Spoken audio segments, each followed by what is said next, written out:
Welcome back. It seems that there are an unreasonable amount of people that are mystified by the texturing and materials process. I have found that a lot of my classmates while I was in college for specifically game art struggled with the texturing process. They were intimidated by it, bewildered by it, felt like it was tedious, mysterious, but the end result is that there was something missing. And that thing that was missing was a process. I have spent hundreds of hours texturing and doing materials. It's one of my favorite parts of making game assets by a long shot. I love it. And I have developed over all of that time a formula and a process for creating industry standard materials from start to finish every time. The process works for just about everything, with the exception of like those crazy substance designer materials you see people doing that's like a full-on building facade, or maybe like a bunch of eyeballs and grotesque like organs all congealed into one like soup.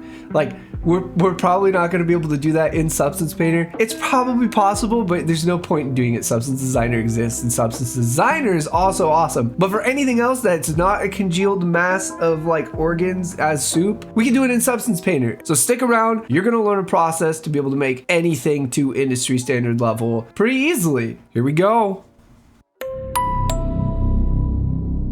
All right, so quickly, before we get into Substance Painter, I have Substance Painter open behind this document, but this document's in front of Substance Painter. Why is that happening? Well, there's a couple things I wanted to touch on really quickly. First of all, there is some terminology I'm going to be using that is probably intermediate level, but if you're a beginner, you should be able to follow along if you're familiar enough with the UI. If you're not, I'll be doing a separate video on that later. But first of all, basic glossary, pretty basic terminology. UV projections, triplanar projection versus UV projection. We'll be talking about that in the process.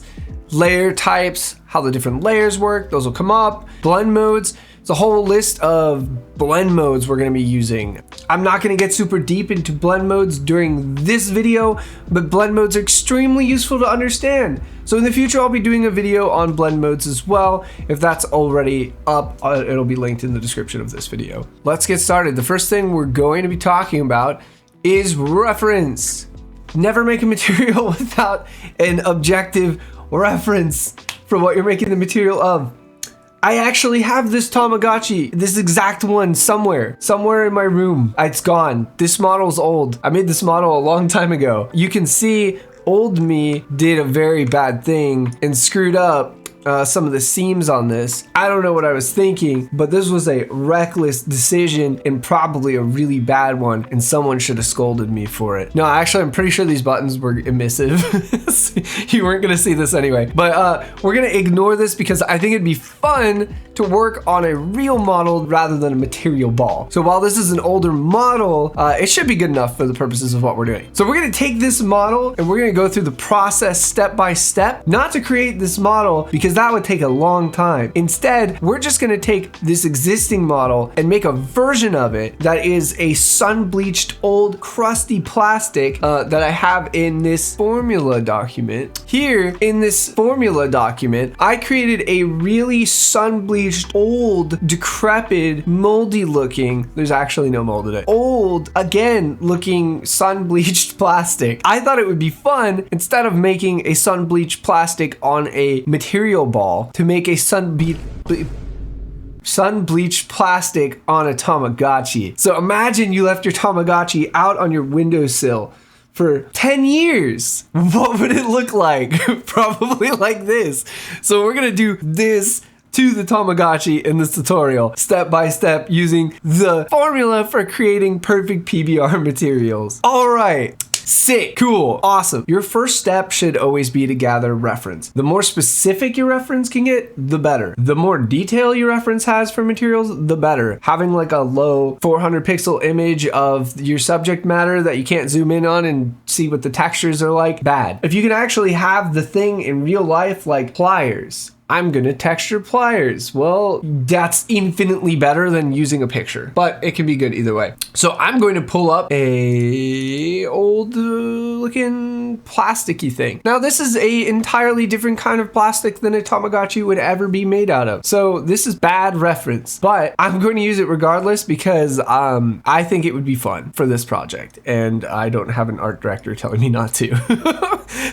So yes, we're gonna make a sun bleached looking Tamagotchi now. Step by step. I have clean slated this file, minus keeping some old things in here for the sake of bringing the screen back once we're done, and some of the decals, which only apply to this Tamagotchi and have nothing to do with this process video. But they're cool, and I want to use them later. So we're keeping those for now. Ignore those 2 folders. Actually, ignore these 2 folders. Hell yeah. All right, so those are off. And it looks like 1 folder, but there's 2 folders in there, I promise. We're going to do something quite prolific in the world of making game art right now. This is an incredibly useful investment, and I highly recommend putting all your eggs into this skill basket. And that skill basket is organizing and planning. Optional. It is optional. If you just want to make something cool, you actually don't have to do this. I highly recommend doing it because you'll probably make something cooler faster, but you don't have to do it. We're going to though. Right now, we're going to create groups for our materials. So if that is a metal material on part of our asset, and in this case, the Tamagotchi has a metal chain. If it is a plastic material, we'll create a group for that. If it's the buttons, which are rubber, we'll create groups for that. So essentially what we're going to do is we're going to have a group for everything. In this case, I'm just going to have the one group because the only material we're going to be working on is the plastic body of this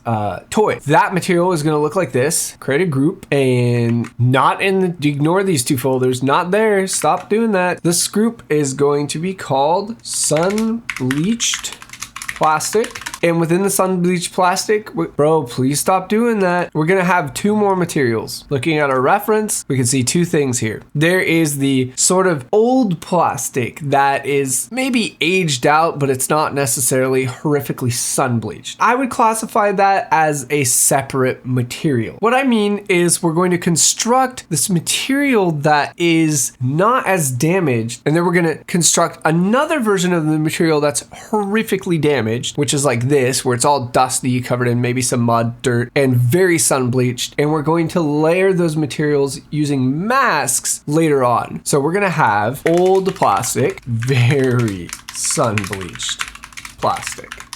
And that's our organization. So if we come back to here, you can see I have an example of this using toy cars. And then, but this is also helpful because it can help you decide, are you going to be able to reuse these materials? Is your object made up of 5 different plastics that you can make one really nice modular plastic material, save it out as a smart material, tweak a few of those settings, and copy and paste it 5 different times. Doing that planning ahead of time can save you a lot when you're creating your materials, especially if you have a specific way you are creating them to make them more reusable down the line. Cool, creating the materials. We're gonna start with just the old plastic first, and my method is to start with a base layer.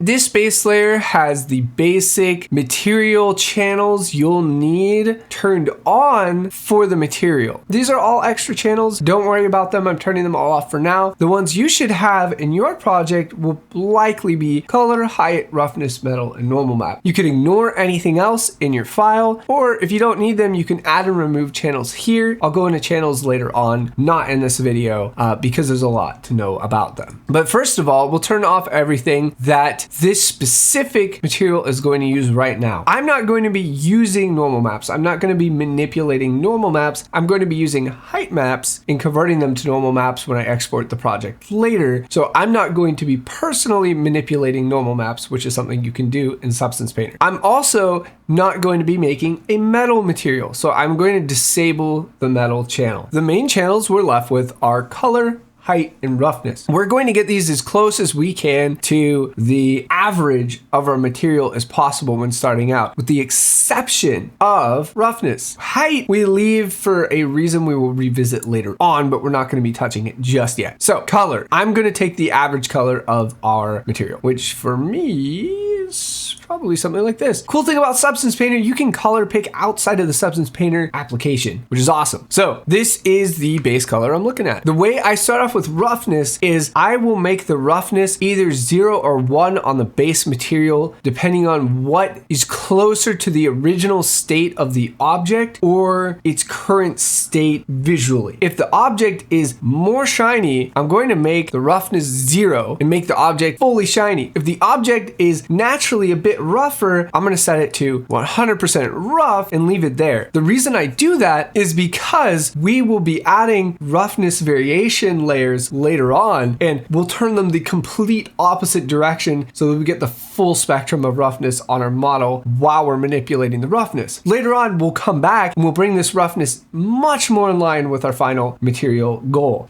The next step is to create a fill variation layer for each of our channels. And this is a macro fill layer. And what macro means is, like, on a broad scale, we're going to create a generic variation for each of these channels. So first of all, we're going to create our macro color variation layer, but we're going to turn off everything except for just color here. And what we're gonna do is we're gonna choose a shade that is either brighter or darker, slightly warmer, or slightly cooler than our original shade. This is going to be the first variation layer. So what we've done is we've added a fill layer. A fill layer does exactly what the name suggests. It takes the idea of a bucket and it just fills the entire layer with that color. We're not going to manipulate the fill layer directly. All of our texturing manipulation is going to be done through masks. We're going to leave this side alone and we're going to be right-clicking on the layer and adding a black mask. So a black mask means that nothing from our new color will show up. If I were to paint on here, you can see that I am bringing through the new color, but we'll get rid of that for now. And what we're going to do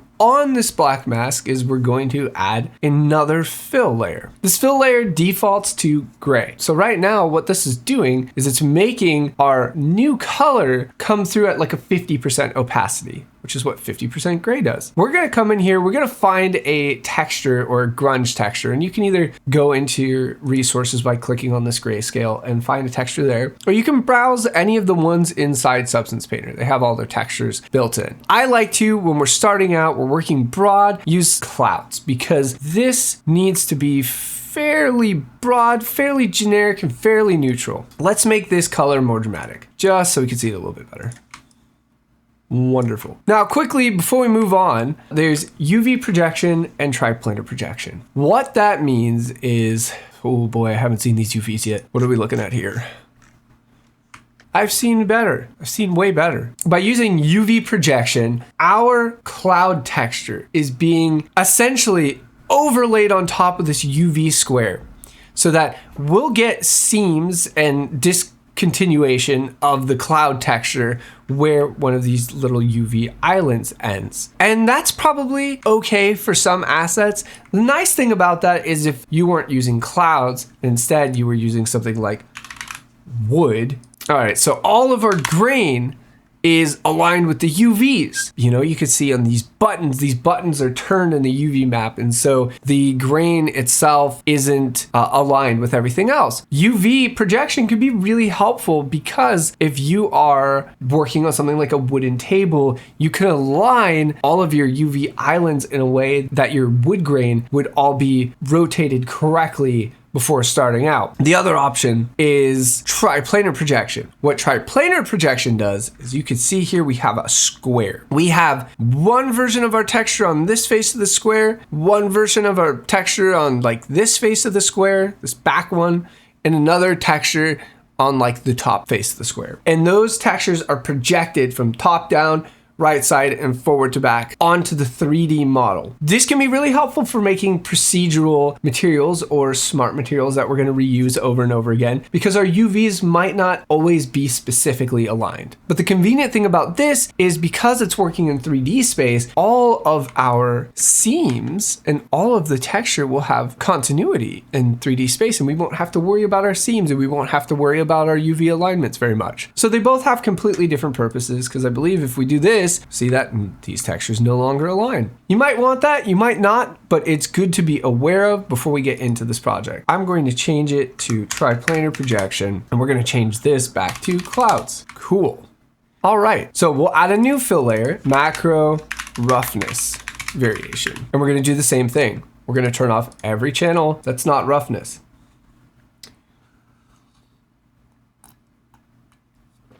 Yeah, cool. Now let's take our roughness the opposite direction of where we started from, and we're going to add a black mask. We're going to add a new fill, and this fill is going to be a dusty. Looks pretty good. How's this feel?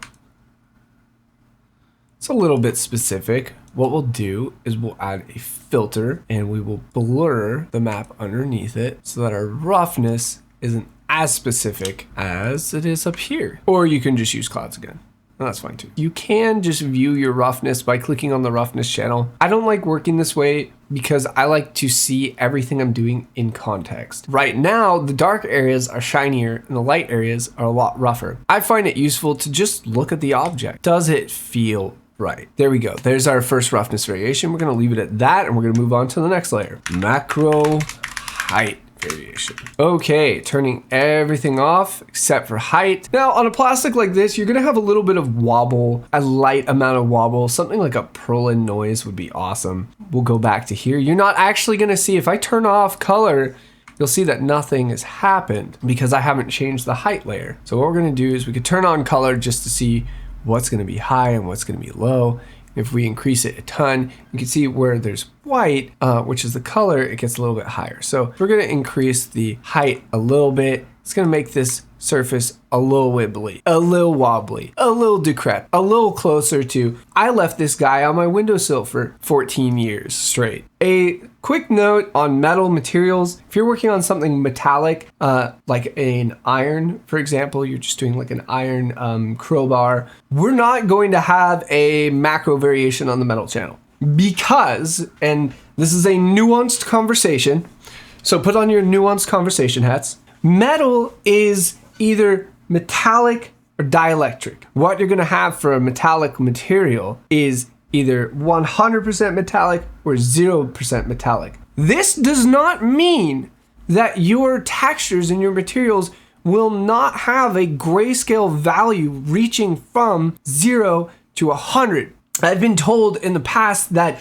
you absolutely, if your material is a metallic material, it's either 100% metallic or 100% dielectric. It can't be somewhere in between.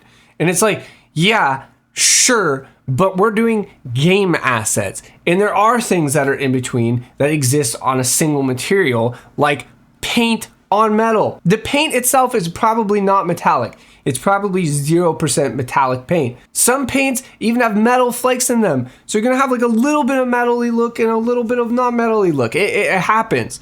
And so what you're gonna get is you have this guy. This is metal here with non-metal on top. And this is just a default substance painter material. Come down to here and what you see is shades of gray. Oh no, it's not 100% metallic. It's not 100% dielectric. So what we have is something that blends in between the two, but it blends just because paint is chipping away. There's less paint in some areas, there's more paint in some areas. So we can absolutely end up in a position where there's a variation in the metalness in our final material, but it will not be because, especially at this stage, we're adding a macro metal variation to the material. We're not gonna do that. Don't do it, skip it, move on. We'll revisit it later. Next up is micro variation. So micro color variation. So we're gonna do the same exact thing here. So we'll add same process, a black mask, a fill layer. This could get a little bit grungier. Something like stains, that's very specific. That's very specific. We're still avoiding getting that specific. That's like, ooh. We're avoiding getting specific right now because this is all of just setting the playing ground for the material. We're not actually creating the history of the object, the unique experience this object has had interacting with the world. We're not there yet. Let's turn the contrast up a little bit and maybe the balance down a little bit, something like that. And then we can maybe add another filter with a slight blur on it just to make it a little bit less specific. Same thing. Let us add a micro roughness variation. Disable everything on here and we will find a roughness. It's just a little bit more specific. Cool. We have our roughness variation. Let's actually see. Do we want to make this a little bit? Oh yeah. So what I will do at this point is I will turn this off and I will go back and we will get this closer to where we want our final roughness to be. So this material, I want the base to be relatively shiny. We're gonna keep continuously tuning these things in as we go. So we'll bring the macro roughness variation. And this is convenient because we can just click on the fill layer, not the mask, and come and tweak these values. Something like this gives a nice like broad rough variation. We'll come back to here. I like how it feels like this. We're getting those specular highlights with a good amount of dirt on it. That's nice. That's a good broad roughness variation. I'm gonna go to here as well and I am going to change this to triplanar.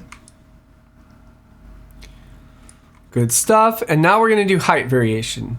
For the height variation, I'm going to, because the first height variation passed, I added a positive amount of height to the model. I'm going to use the second height map to subtract from the model. I would like to avoid scratches for now. Grunge rock. Cool. This is actually pretty good texture for us. Triplanar projection.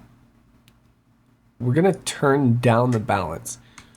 This is kind of compressing that texture. Then we're gonna go to the height channel and we're gonna reduce the amount. So we have like a little bit of height variation to it.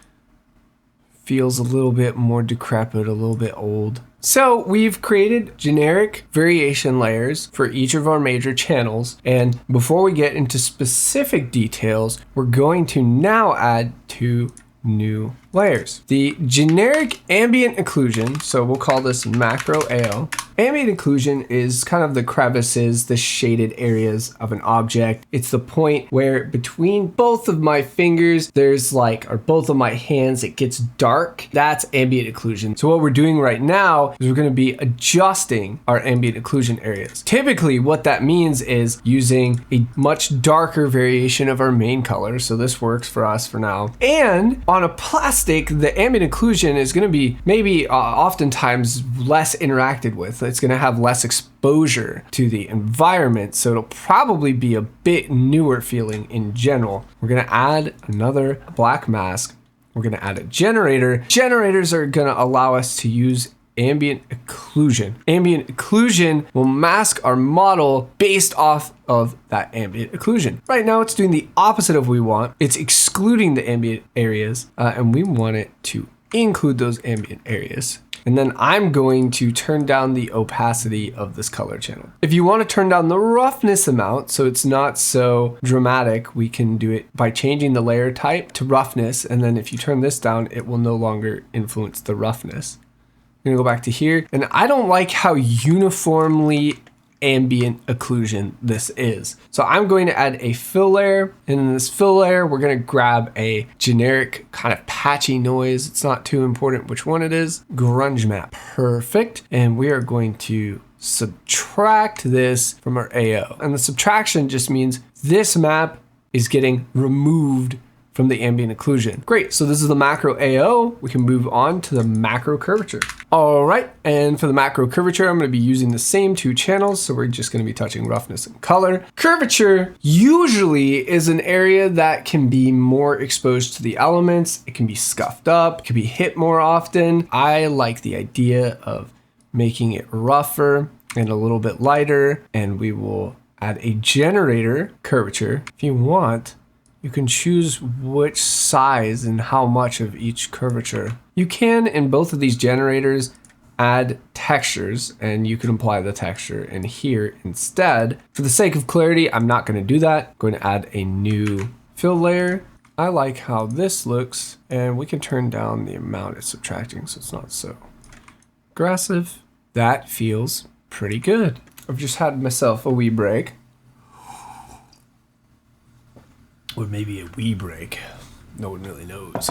The next thing we're gonna do is add micro AO? No.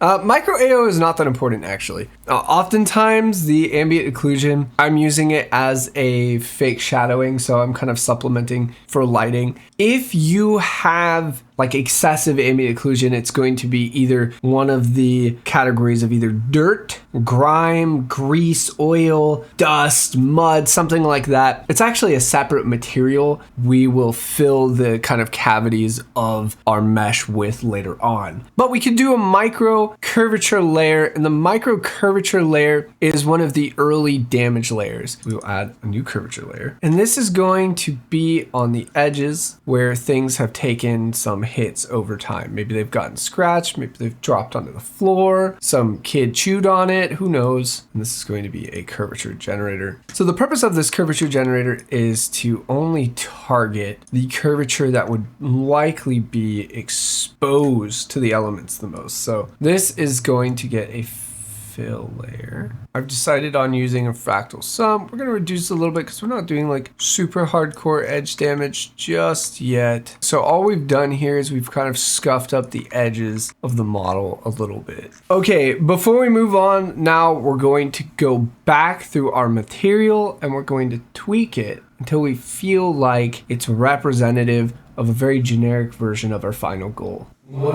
Okay, so I've gone back and I've tweaked the material a little bit. I didn't do that much. I actually mostly just reduced things we did before, but this is feeling like a decent starting point for us to go ahead and start doing history on. And history is kind of the timeline of the object. And this is where you need to get creative and imaginative and kind of think about, where has this object been? What has it been through? What kind of things has it seen?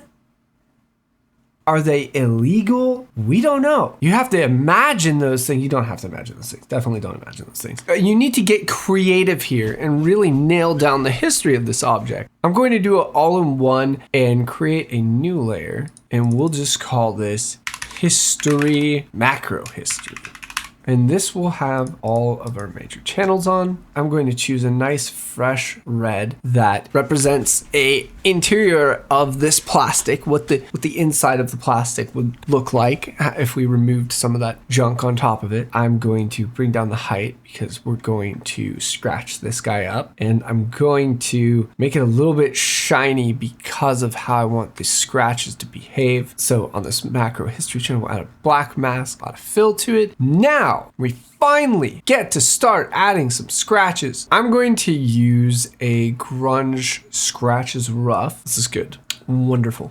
Okay, stains. Let's add some marker stains. Maybe this kid messed with markers a bunch and stained the Tamagotchi. The stains. Cool, and then we'll make this color. What's a cool color to paint? I feel like orange is a pretty good color to paint with too. Cool. But the next thing, if I slide over our reference, is we notice we have that second material, the ultra sun bleached material. But what we're going to do now is we're going to add a second material created exactly the same way as the first material. That's just a more dramatic version of the same thing. I'm going to go ahead and do this real quick off camera, and then I'll be back once it's done. Okay, I haven't gotten very far. That was about 3 seconds, but we're going to actually remove the history channel here because the history of this layer is how it interacts with the previous layer. So we're actually going to do a lot of the damage on the mask of the folder itself. Instead of using this mask, we're going to put this in here. So this is just masking off where this material is going to happen. Okay, now this is going to be where we actually apply the material. So we're going to remove the paint right now. We've added a mask. I added a position generator to the mask so that you can kind of see if I move this up and down how much of the mesh this is covering. Turn the contrast all the way up. So now our new layer is higher up than our lower layer. because of changing this base height. We could go either way on it. But for something like sun damaged material, I like how it looks when it's just a little bit higher up. So we'll leave it at like 0.15 for now. Another useful one is the generator called light. And light does exactly what it says, where it chooses the angle at which light hits this object. So if it was sitting in front of a windowsill for a long time, we can quite literally use the light node to choose where the sun bleaching happens. We're going to not use that. I'm going to use the position node first. And I'm going to assume that this thing was sun bleached from the top down. Add a fill. We don't want AO areas to have sun bleaching, so we'll add an ambient occlusion node, invert it, turn it down so we can see these areas. We're going to subtract this from this. We'll add a fill layer,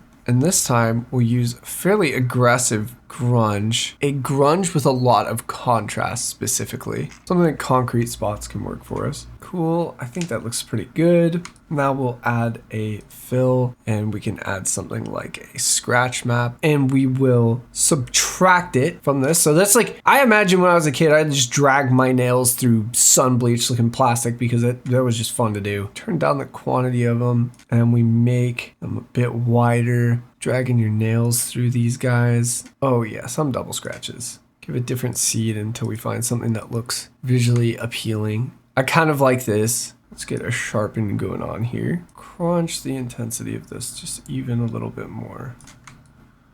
The next thing we'd be doing is revisiting the idea of dirt, grime, dust, whatever else may have landed on this thing. Looking at this model, it looks too clean for how damaged it is. You would not find something that's this sun damaged, this bleached, this looked like it was left out in a field for 25 years. And I assume we're in a dry, maybe arid place where there is a lot of sunshine and there's a lot of dust and there's a lot of dirt. And so we'll go through and we'll do a cavity dirt layer. This can just be a simple layer. We can add a new folder and then we can just call this AO dirt. You can go through this entire process and make a dirt material, save that out and use it for every one of your projects forever. But for us, I'm gonna show you the kind of cheat way of doing this. This will be all colored. And our dirt is going to be dirt colored. All right, good. And what we can do now is a different way of working. I don't recommend working this way unless you already know exactly what your goal is and you're a little bit more familiar with Substance Painter. Adding a fill to this layer and using blend mode. So for example, we could add multiply here and we'll add something dirt. Cool. And let's turn the blending mode down a little bit. And let's change this to planar. Subtract feels good. Change the balance a little bit. And then we will turn this down a tiny bit. So there's one of our variations. Macvar. That's where I just made that one up. That's new. But we got Macvar now. And then we'll add another fill. And this could be Minvar.